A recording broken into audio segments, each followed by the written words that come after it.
from Fargo and serving you on TV, online, and on the go.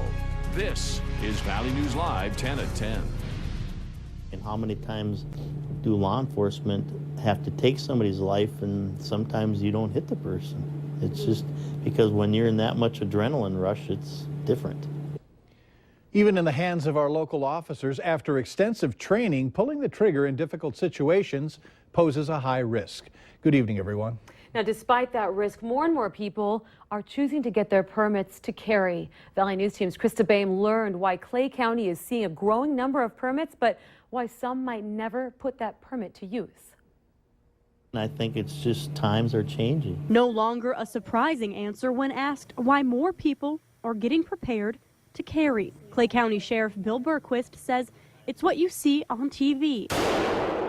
That's prompting people to look for extra kinds of protection. I can remember in the days that if you had one homicide, you wouldn't have another one for 5 years, but now there's getting to be a few more of them. Robberies, assaults, car thefts, homicides, all hitting closer to home more than ever before. Here, still, I would think we have probably one of the lowest crime rates that there, around. Still, the number of permits issued is climbing for conceal and carry. Last year, Clay County issued 316. Back then, I don't know if we had 50 a year. A number unheard of just a few years ago, before Minnesota became a shall-issue state. You could deny them on, previous contacts that we've had with them. But now, if it's not like a felony offense, most likely you're going to get the permit. So far this year, Clay County has granted 37 permits, with many more being processed. But even after getting the permit, most of the ones that I give out, I don't think they ever carry them. Instead, they're taking the class to prepare themselves for their own safety. But Berquist says his biggest worry is the most important question to ask yourself if you're looking to carry for protection. Would you be willing to take somebody's life? Krista Boehm, Valley News Live. Now, Krista does fall into that category of choosing not to carry. Just a few months ago, Krista went through the process of getting her conceal and carry license on a story assignment. But she still has not decided to actually carry. Krista says the class has taught her to feel more comfortable around guns and being able to use one just in case.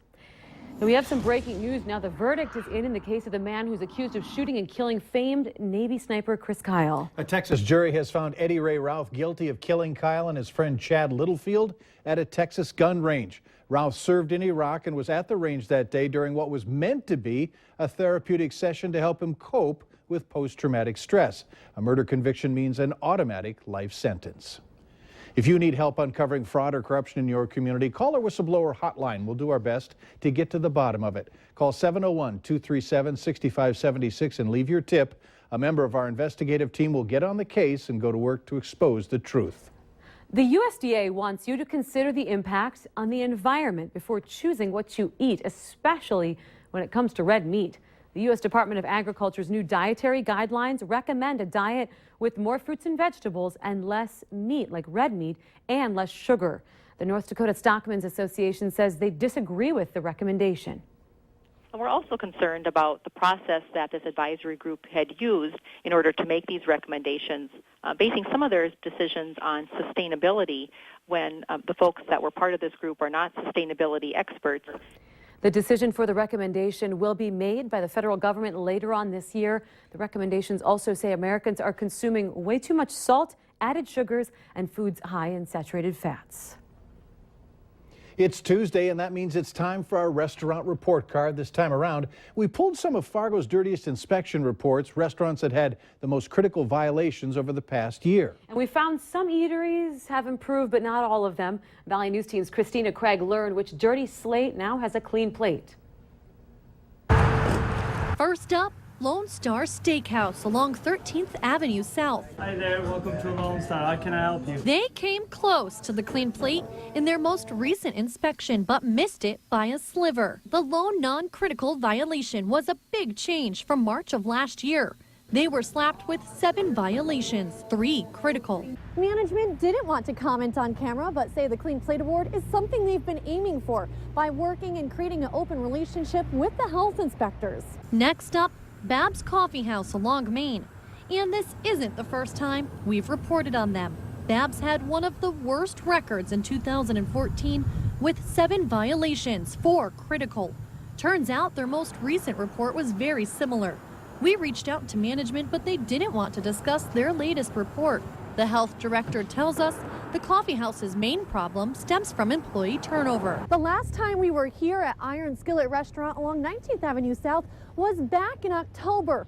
They were cited 4 strikes, 3 were critical violations, but they've completely turned that around. In their most recent health inspection, they had zeros across the board, winning this week's Clean Plate Award. In Fargo, I'm Christina Craig, Valley News Live. If you want to check out our previous restaurant report cards, you sure can. Just go to valleynewslive.com. Cable One customers can expect an increase on their monthly bills for sports channels, even if you don't watch sports programming. A sports surcharge is costing customers an additional $3 a month on top of their regular bills, and it's a charge you can't opt out of. Cable One says these sports channels cover more than 1/3 of its programming costs, and it can no longer absorb it. Channels include ESPN, NBC Sports, and the NFL Network, as well as general entertainment networks such as TNT, TBS, USA Network, and your regional sports networks. The Keystone XL pipeline bill ended up on the president's desk today, and in a swift decision, he yet again sent it back to Congress for the 3rd time. Alex Miller has the story. For the first time in 5 years, President Obama used his veto power to strike down the popular Keystone XL pipeline bill. The decision came after the Senate narrowly approved the measure last month. The legislation has been circling Congress for nearly a decade. This veto shouldn't come as a surprise, as the administration has consistently said the president would veto the bill. Original author Senator John Hoeven says this is purely political. Political move on his part, and again, that's why we're going to win in the end, because we're trying to do what the American people want us to do, and that's create energy security for this country. The legislation will now be sent back to Congress, where Republicans will likely try to override that veto with a 2/3 majority. But with the numbers in Congress, that's unlikely to happen. From the Valley News Live Washington Bureau, I'm Alex Miller. If you'd like to see much more on this, go to valleynewslive.com and then click on this story. A public input meeting today in Grand Forks discussed potential roadway improvement strategies. These improvements will be along U.S. Highway 2 between Interstate 29 and County Road 517th Street. The city plans to put together crash reduction strategies, congestion relief at the I-29 interchange, and to have corridor-wide pedestrian and bicycle improvements. It was a truly hands-on field trip today. Nearly 100 8th grade girls from Fargo, West Fargo, and Moorhead schools got to go to different engineering firms all throughout the FM area as part of a national effort called Introduce a Girl to Engineering Day. 60 students went to John Deere, where they created brush bots and raced them to learn about manufacturing assembly processes. 20 visited KLJ Engineering, where they competed in a tall tower challenge. 10 more went to Bobcat to help redesign a production environment that has greater efficiency and make a container that protects an egg from a 30-foot drop. 10 of the other students, they visited Moore Engineering, where they designed a marshmallow shooter. Now remember to like Valley News Live on Facebook for stories just like these and many more. To get the latest news, weather, and breaking news updates anytime on your feed, just search Valley News Live, like our page, and stay informed the entire day.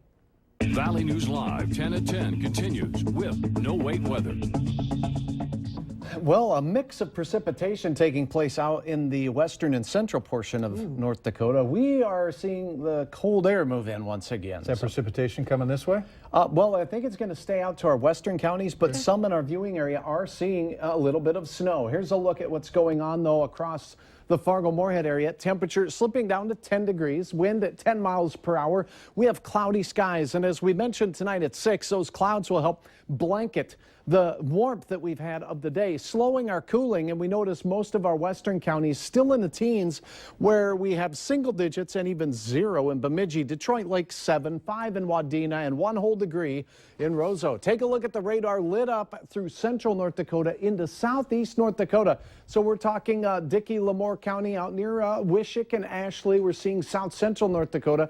Where we see the pink here, that's some mixed precipitation. Sleet, freezing rain, and then flat out rain out in portions of eastern Montana. For us, here's where things could get a little bit slippery as we go through the overnight. Southeast North Dakota, Barnes County, and extreme southwestern Cass County starting to see, at least on the radar, some light snow making its way in. Lisbon, some snow for you, but where we likely are seeing snow and possibly accumulating on Interstate 94 is just to the west of Jamestown, where we see the deep blue shades here. As you move into western Stutsman County, roads could become slippery as we go through the overnight hours. Where the skies are clear now as we head through the overnight hours, temperatures there are expected to bottom out quite quickly. And in fact, this is where the coldest core of air is moving in. So morning temperatures in northern Minnesota will be in the teens below zero. Factor in the winds at about 10 to 15 miles per hour, and it'll feel like 30 below. Fargo-Moorhead, we stay under that umbrella of cloud cover. The Devil's Lake Basin likewise, and points south, and that will allow temperatures to not drop as cold. Still unbalmy, near zero for many of us, with wind chills in the teens below zero. Most of the snow, by the way, moving off into southern Minnesota. As we head through our day tomorrow, we'll see the clear skies work their way in as drier air pushes in. Temperatures are going to be fairly steady, maybe slowly climbing up into those single digits above zero. But brisk winds will create wind chills all day long between 15 and 25 below. And by 10 o'clock tomorrow night, real cold temperatures thanks to, again, some breaks in the clouds. Accumulation of snow, 1 to 2 inches for many counties out west. In our viewing area, the best chance of any accumulation will stretch from, say, Oaks and Ellendale up into the western Stutsman County area. Watch out for some areas of accumulating freezing rain out west. Your hour-by-hour planner shows temperatures slowly falling to near zero by morning, north winds picking up, and then as we head into the afternoon hours, temperatures rising only to 5 by 3 o'clock in Fargo, 1 below in Langdon, and below zero for most of the day in the Roseau area as well. A very cold start on Thursday, our coldest of the work week, and then we head into the weekend with warmer temperatures in mind. Teens and 20s with a chance of near 30-degree weather by Monday. That'll make us smile, and then Tuesday, another slosh of cold air blows its way in, and by midweek next week, we're back to below zero. Here's what it looks like on the Cold Air Blobcast, backed by popular demand next Wednesday. The pink blob of sub-zero air centering over the northern plains. Is the Blobcast backed by popular demand, or are you the cold? Because it's such a useful tool for seeing the cold that, you know, we like to show you where it's at. Meteorologically understand. Good, I'm glad you do. Way too much going on. Still to come tonight, some women may not even realize when they're having a heart attack. But first, how to decide which warehouse club to join. You're watching Valley